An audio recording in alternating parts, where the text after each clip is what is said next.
شرک محبوب ترین انیمیشن بچگیامون. قطعاً کمتر کسی هستش که از شرک بدش بیاد. امروز اومدیم با یه ویدیو از شرک. میدونی چرا؟ دلیل که سال 2026 قرار شرک 5 بیاد و قرار ببینیم که چه اتفاقی قراره توی شرک 5 بیفته. فقط قبلش حتما ما رو سابسکرایب کنید و اون زنگولرم بزنید. لایک و کامنت هم یادتون نره. بریم که ویدیو رو داشته باشیم.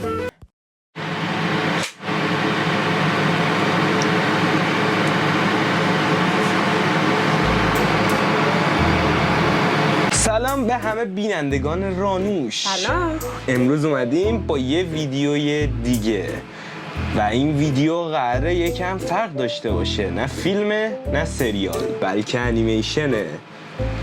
من راین، آرنوشا و اینم بیبیودا.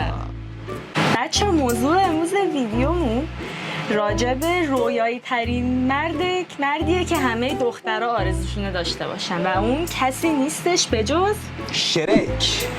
بعد 16 سال قرار اکران شه، یعنی آخرین شرک سال 2010 بود اکران شد، شرک برای همیشه، و شرک 5 قرار سال 2026 تاریخ 1 جولای بیاد و واقعا خیلی من هایپم. دقیقا شرک کارتون محبوب تمام بچگی‌های ما، کل ترند میم کل اکسپلور ایران تو اینستاگرام و همه جا بعد از 16 سال قراره بیاد و خب تقریبا 2 سال دیگه این موقع ها اوایل تیر قراره اکران بشه تو سینما. امیدوارم تا 2 سال دیگه اتفاقاتی توی کشور ما بیفته که ما هم بتونیم بریم سینما ببینیم، اونم همزمان با دوبله شدن توسط گلوری و اون تیم قدیمی.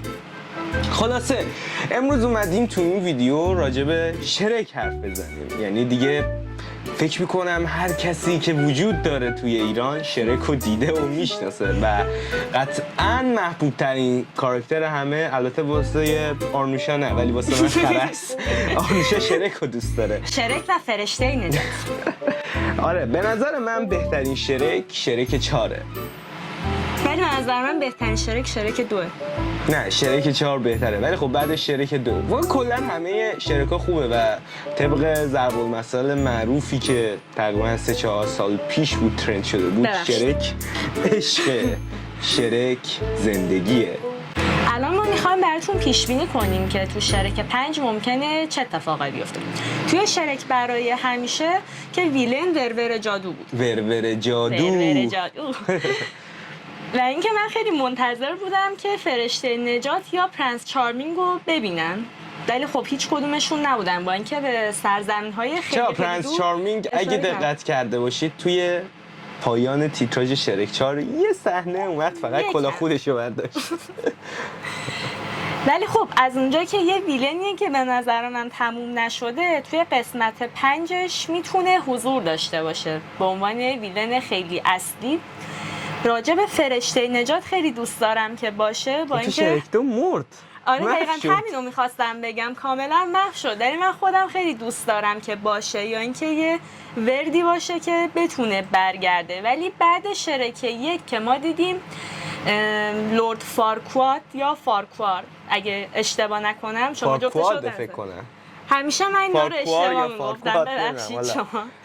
دیدیم که اشتباه خوردش و تاجش رو انداخت دور، ولی اونجا که توی هر قسمت بالا آورد، یعنی هر کدوم از ویلنای خودی نشون میدن، ممکنه توی شرک 5 حالا یا خودش یا یه اثری ازش باشه، ممکنه یا برادری داشته باشه، یه آشنایی، یا حتی خودش یه مدلی باشه به طور فلش بک. اینا مطمئن نیستم، ولی به نظر من این دوتا وجود دارن.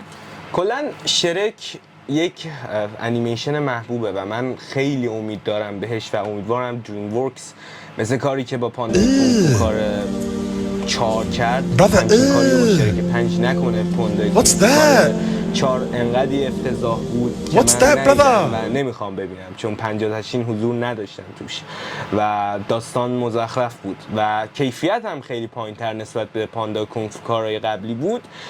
ولی شرک یه چیز خاصه، یعنی واقعا باید حواسشون باشه. شرک خط قرمز خیلی هست، مخصوصا مایی که باهاش بزرگ شدیم، مایی که باهاش، یعنی 2 سال دیگه من 23 سالمه و آرنوش هم همینطور 23 سالمونه و حالا بقیه رو نمیدونم کیا ویدیو رو میبینم، ولی بعد 23 سال در حالی که تقریبا 16 سال از قسمت آخر شرک که 2010 اومده بود گذشته، خیلیه بخوای بری دوباره ببینی با همون دوبلور خره، اسمشو یادم رفت ولی واقعا دوبله فوق‌العاده‌ای بود و خود واقعا شخصیتش ادی مورفی بود. آره واقعا من خیلی امید دارم، واقعا دوست ندارم خراب کنه، یعنی شرک امیدوارم که خوب باشه، یعنی امیدوارم سیاست‌های جدید روش تاثیر نداشته باشه و خیلی خوب و قشنگ باشه و هستش. بتونیم مثل قبلا لذت ببریم. و حالا به غیر از شرک 5 یه چیز دیگه ای هم که تایید شده، قراره اسپیناف خره رو بسازن و قراره یه سریال باشه، احتمالا یه سریال انیمیشنی. ما تا الان از تنها اسپینافی که دیدیم گربه چکمه پوش بود از شرک و خوب بود، تمام گربه چکمه پوش ها واقعا خوب بود. و اما راجع به خره که احتمالا اگه اسپینافش باشه، به نظر من داستان بکستوری خیلی غمناکی داشته باشه. به نظر آرنوشا اینو بگه بهتره، ولی به نظر من غمناکه. حالا آرنوشا بیشتر میره تو بحرش. یکی این که به نظر من بعد تیتراژش هم آهنگ معروف من یه خره تنهای شهرم باشه. حتی اون دوبله فارسی بود توی خارجی یه چیز دیگه بود. وقتی خره میاد من عملا فقط یاد این میافتم و اینکه راجع به سریالش به نظر من خره باید سرگذشت خیلی دردناکی داشته باشه. You little hairy little licking sucker. یعنی توی شرک یک دوباره به تازگی ما یه باری ریواچش کردیم. یه نکته‌ای که بچه بودم درست متوجه نشدم، ولی خره 3 بار صاحب عوض کرده و هر بار با یه قیمت خیلی ناچیزی فروختنش و به شدت ازش داشتن کار میکشتن. یعنی عملا خره برده بوده و خیلی واقعا غمگین میشه. قاطیش دیالوگای واقعاً تنظیم دردناک میشه خره خیلی. یعنی چیزی که وجود داره، چیز روانشناسی، هر کسی که غم بیشتری داشته باشه بیشتر فانه دقیقاً. و خره هم دقیقاً همچین چیزیه. خلاصه که واسه جفتش من خوشحالم و منتظرم که بیان، یعنی خود من باشه هر جای دنیایی باشم، چه سینما نباشه، چه باشه چه نباشه، من خودم میرسونم. درست دوبله یه چیز دیگه است، مخصوصا سر شرک و سریالایی که و انیمیشنایی که دیدیم بچگی، دوبله یه چیز دیگه است. ولی من اینو میرم تو سینما ببینم و تا اونجایی که بشه هر کسی رو بتونم با خودم میبرم. این قولو در نظر بگیرید، اون موقع 100% مطمئن باشید یه قرعه کشی میذاریم، 15 نفر یا با خودمون میاریم. ولی میگم یعنی خلاصش اینه، فقط دوست ندارم که خراب کنن. و اما میخوایم برسیم به یه تئوری و این تئوری خیلی ممکنه ربط داشته باشه، یعنی یه تئوریه که هستش، من خوندم، خیلیا گفتم ممکنه باشه، ولی خب خودم هم یه جورایی میتونم قبولش داشته باشم. اژدهایی که توی شرک 1 بود و از قصر فیونا محافظت میکرد، به نظرم خیلیا و حتی خود من میتونه دروگون، آخرین اژدهای دنریس تارگریان در گیم آف ترونز باشه که تنها اژدهایی که زنده موند و وارد شرک شد و از قصر فیونا محافظت کرد. و اگه دقت کنین خیلی ربط داره، یه گیم آف ترونز و هاوس آف دراگونز و تمام تارگریان آشنا باشید، میتونه یکی از اژدهای همین گیم آف ترونز باشه. و خب تئوری جالبیه، بد نیست که بخوایم بررسی کنیم، یعنی واقعا میتونه باشه. و درسته گیم آف ترونز جدیدتر از شرک خیلی ربط داره، ولی خب ما در نظر میگیریم که به هم ربط داره. و نظر شما چیه؟ حتما کامنت کنید اگه با این تئوری موافقید، یا اگه تئوری دیگه ای دارید حتما بنویسید، اونی که قشنگ باشه رو پین میکنیم. آره این بود. و یه چیز دیگه هم که هست و هنوزم از بچگی و تا الان داریم فکر میکنیم، اون خره با اون جسه کوچیکش چجوری تونسته اژدها رو حامل بکنه و بچه خرجده ها به دنیا بیاره. خری که بال داره و پرواز میکنه و آتیش میزنه از دهنش. واقعا یه چیز عجیبیه، هنوز برای من حل نشده چه جوری ممکنه. یعنی هر طوری حساب کنی، یعنی حتی خود خره با تمام وجودش، با کل خودش بخواد همچین کاری کنه نمیشه. ولی چطور ممکنه؟ دقیقا راجع به هم توری هم که گفتی، توی هاوس آف دراگون شخصیت آلیسنت خیلی شبیه فیوناست. دقیقا یه چیزی که من یادم رفت بگم و خوب شد که یادم انداختی. ادامه‌شو بگو. نه الان حالا جز این چیزی که تو می‌خواستی بگی، چیزی هم الان که داشتی میگفتی تو ذهنم اومد.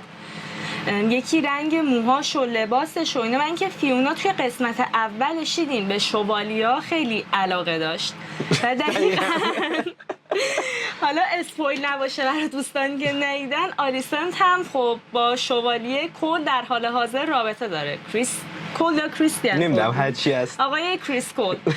و اینکه همونطور که یادتونه توی شرکه یک فیونا دوست داشتش که اون شوالیه که نجاتش میده یه دستمال که متاسفانه نشد، پرنس چارمینگ خوشبختانه یه دستمال دوست داشت همیشه کادو بده که مشابه همون سکانس ما توی هاوس آف دراگون دیدیم. یعنی چیزی که الان تو ذهن من اومد اینه که شاید مثلا هیچ ربطی نداره ولی فیونا ممکنه رگ خونی با آلیسنت داشته باشه. یعنی ممکنه با خاندان تارگریان یکی باشه. آره ولی خب چیزی که هست، یعنی چیزی که میشه راجبش حرف زد اینه که ادیتور هم گذاشته شما فیونا رو با آلیسنت مقایسه کنید. تنها شباهتی که با هم ندارن همینه که رنگ سبز نیستش آلیسنت. ولی با ملکه وقتی که فیونا شبیه ملک هست و همون دختر عادی و دیو نیست، ببینید واقعا شبیه هم به هم. و خب باید بپرسیم از سازندگان گیم آف ترونز که از قصد شبیه کردن یا هیچ فکری نداشتن، ولی چیزی که وجود داره این دوتا خیلی شبیهن. خلاصه این بود از کل ویدیوی شرک. امیدوارم که خوشتون اومده باشه. اگه خوشتون اومده واقعا خیلی بدید که لایک و کامنت نمیذارید. به خاطر ما هم که نشده، به خاطر بیبی یودا بذارید. آره به عشق شرک. آره این شرک یه دونه شبیه شرک هم هست. یه چیز دیگه که یادم رفت و میخواستم بگم قبل خدافزی، این که شرک از نظر، حالا آرنوشا نظرشو گفت، ولی یه چیزی که نظری که من دارم اینه که احتمالاً داستان راجع به بچهای شرکن، دوره نوجوانی هستن و خب قطعاً همینه. حالا ممکنه بچه هم باشن چون بالاخره 2 قسمت شرک 3 و شرک 4 جفتش بچه بودن، ولی خب الان ممکنه دوره نوجوانی باشن و حالا اگه ویلن هرچی باشه مشکلش با بچه ها باشه، یعنی یه اتفاق واسه بچه ها. خلاصه این بود کل ویدیو. امیدوارم خوشتون اومده باشه. حتما کامنت کنین محبوب ترین قسمت شرکتون چی بوده. لایک و کامنت و سابسکرایب و زنگوله هم که یادتون نره. منتظر باشید که هفته 2 روز ویدیو داریم. تا ویدیو بعدی، خدا نگهدار.